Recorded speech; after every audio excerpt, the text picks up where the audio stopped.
What's up guys, and welcome to today's episode of Tea and Tequila Tuesdays. Today I have Ashan with me. He's in the tourism industry and he's going to tell us a little bit about his industry, his job and what happened to him during COVID-19, because he has a very interesting story to tell. He does not own his own company, but we will still be spreading some local love through the form of this tequila. No, it was not made or produced in South Africa, but it was a gift from someone with a page. It was very easy to do and some nice recipes. The page's name is Wine and Dine with Jani as usual, link below. Go give them some love, show some support. I personally made the Cinnabons last weekend and I can say the family was impressed. So, with that being said, let's pour one.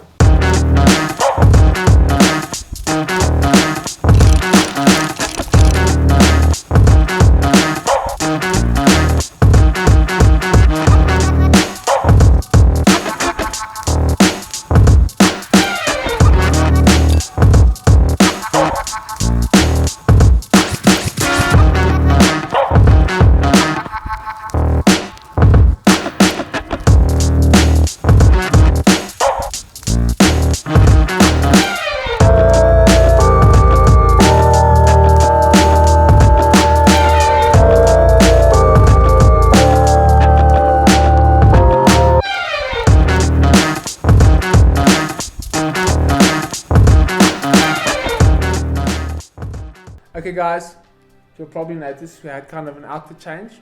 My hair wasn't working, it was getting a bit hot, even though it is winter. But while I pause one of these tequilas, Ashan, tell us about what you do, where your job is situated, and what kind of happened during COVID-19. Okay, cool. So my name's Ashan. I'm a tour guide in Namibia and the northern parts of Namibia and in the southwestern parts of Angola. And we've been operating there for 2 years now, doing extreme fishing trips, super cool adventure trips, extreme, like really cool 4x4 off the beaten track, uncharted places.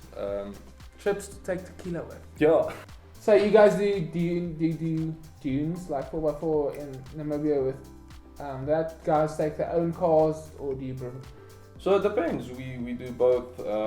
I've done a lot of expat trips over the past year, where we focused on people, there's a really big expat community in Angola. And for these tours, we use our own cars. So it's basically a client or a customer will come and we'll book a trip and we'll take him on the trip. We usually did the southwestern parts of Angola, so there's a place, it's called the Death Acre, and it's basically the last part of the Namib Desert that stretches from South Africa through Namibia and then into the last part ends in Angola. And this is really super remote. So with COVID-19, I heard you kind of got stuck on the outside. Yeah, so the thing is, the whole COVID-19 pandemic was such a big surprise. I was busy with a tour. It was around about 16 days and it was off the beaten, like in the bush, no communications. I think we lost comms for about a week. And that's a long time. Yeah, it's quite a long time to be out of touch with the outside world, especially when something like this happens. So we entered Namibia, and the cool thing is our headquarters are based in the northern parts of Namibia. It's just outside of a town called Rakana. Okay. Super small, very remote. There's nothing. Basically, there's a garage, and then it's like being in the Kruger without any animals. So I lived in a place on the Kunene River, and the Kunene River is the border between Namibia and Angola. Which made this place so cool was the fact that even with lockdown, we had a lot of freedom.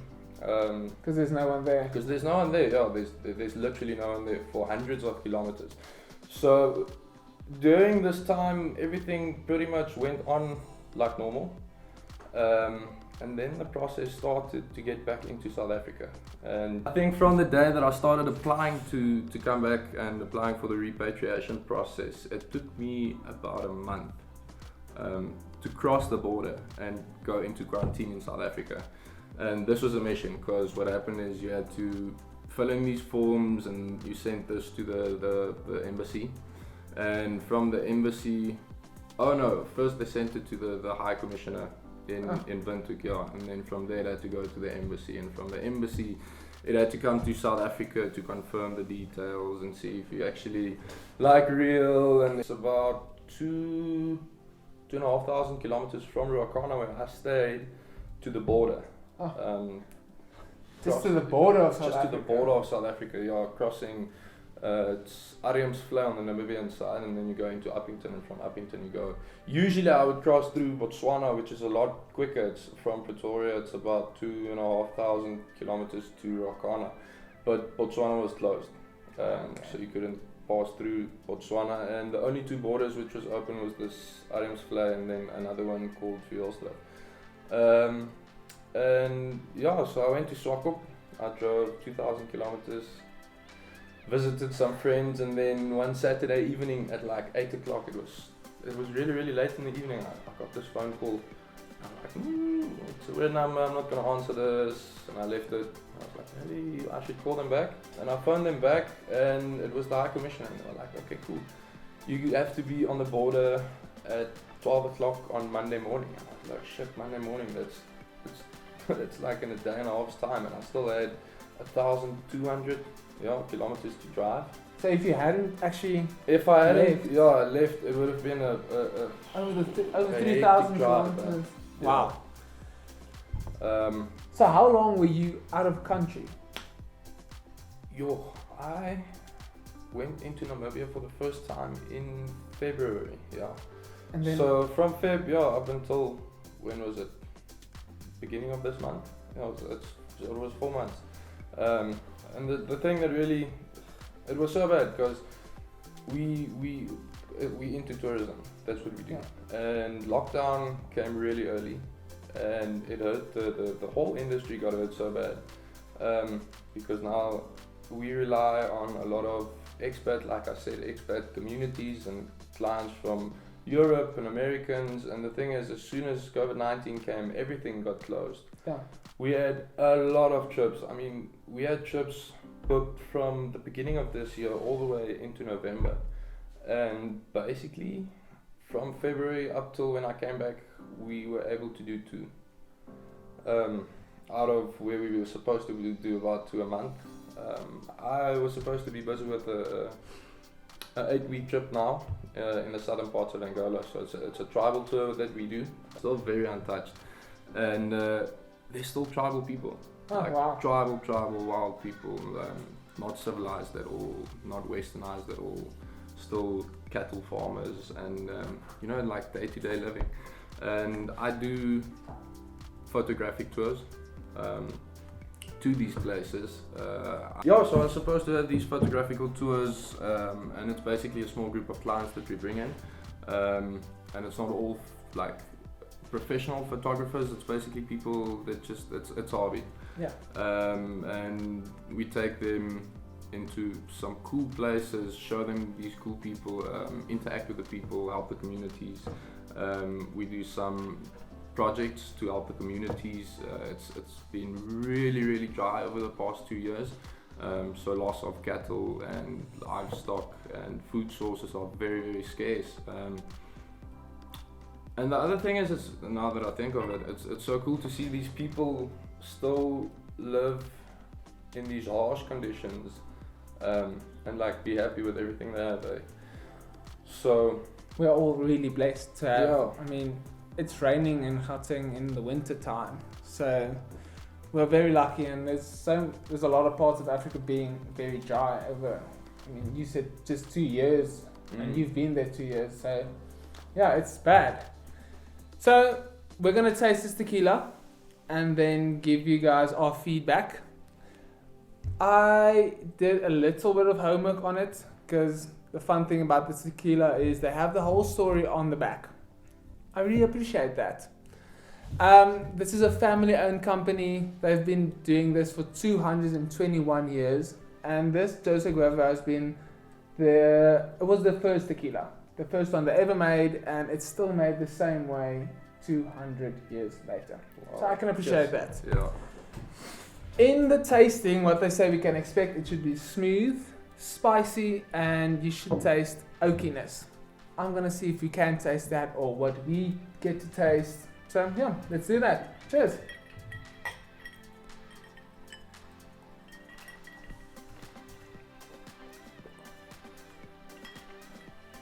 Once again, sipping tequila, guys. This is slow day tequila. It's not just, I would not do this shot.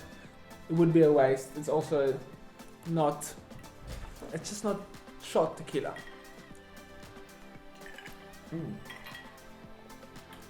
This is really smooth. Huh? This is really, really smooth. I taste the spiciness, I'd say. It does have a bit of spiciness to it, which is nice. It's something I haven't tasted. I taste a smokiness. It's like a real woodiness. I don't know if you. So Ashan's getting the oakiness that the family says you should be getting, and I'm getting the spiciness. So yeah, it's all in all, it's a very good tequila.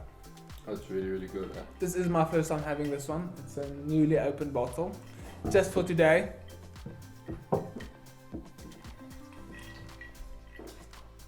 Okay, so out of 10, what would you rate it?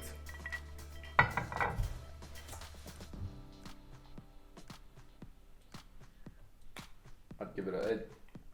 An 8? I'd give it an 8 out of 10. Cool. I'm feeling the same way. We're giving it an 8 out of 10. Okay, so 8 out of 10 from the both of us. That's I think that's a very good score. So, do you drink whiskey at all, or would you pair this with something?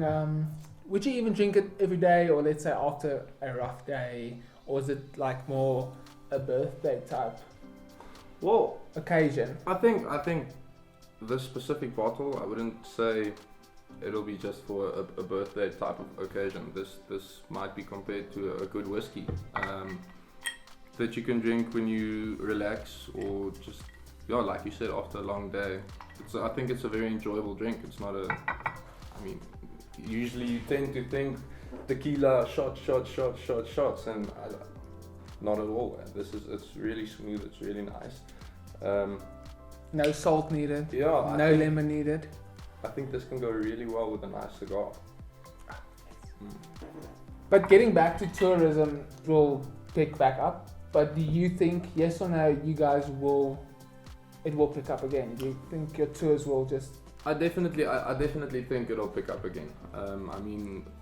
We have a lot of cancellations at the moment, and this is only our experience, but we still have a lot of people that only postpone this, and they still really want to come.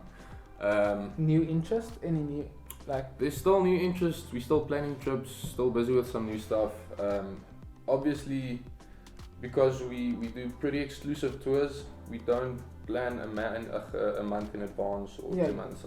We've got trips planned in 2 or 3 years in advance. Big clients, big people, it's big relations, and the thing is, you're never gonna take a holiday or a vacation away from somebody. So guys, COVID-19, if you think it's not been so fun to see your friends or your family, imagine being out of country, stuck for 4 months, not being able to get back in, and when you do, you have to go into quarantine first. That's a big thing. I think it's a big mental thing. It builds a lot of strength, it shows a lot of character, and then hopefully, next year we'll maybe go on one of these tours. We'll go explore these places, take some beautiful pictures, and have some tequila over there. Ashan, I want to thank you for coming. It's great to have you back in the country. Yes, it's good to be back. It's really, really good to be back. Awesome. So guys, as usual, show some love and support. Give us a thumbs up if you enjoyed this. Let us know who else or what else you want us to drink on the show. Show some support for the local businesses. All tag down below. And then we'll see you next time. Cheers.